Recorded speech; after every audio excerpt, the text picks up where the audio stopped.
Welcome to our channel. Today we how to activate custom brushes in Procreate for iPad, full guide step by step clearly. To start using custom brushes in Procreate, first, open the app on your iPad. Next, create a new canvas or open an existing one where you want to use your brushes. Tap on the brush icon located at the top right corner of the screen. This will bring up the brush library. To add a custom brush, tap the plus icon at the top right of the brush library. An options menu will appear. Choose Import from this menu. You will be given several choices for importing your brush files. Select Import from Files if you have your custom brushes saved in the Files app. Navigate to the folder containing your custom brushes.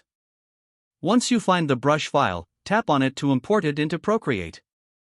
After importing, your new brush will appear in the brush library. Tap on the newly imported brush to select it. Now you can adjust the brush settings as desired. Experiment with the brush size and opacity to see how it feels on your canvas. You can also try out different brush settings for unique effects. If you want to organize your brushes, you can create a new folder in the brush library. To do this, swipe left on the brush library screen and tap New Brush Set.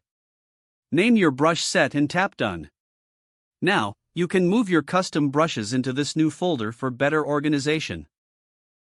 To do this, simply tap and hold on a brush, then drag it into your new set. Once you have everything organized, you can start creating with your custom brushes. Feel free to explore and adjust the settings to find your perfect brush style. Now you're ready to unleash your creativity with custom brushes in Procreate. Enjoy your drawing experience. If the page does not load, refresh the browser or try again in a private or incognito window. Make sure you are using the correct email address, then retype it carefully to avoid small typos. If your password is not accepted, use the reset option and create a new strong password you can remember. Check your spam folder for verification or security emails, then complete any requested confirmation steps.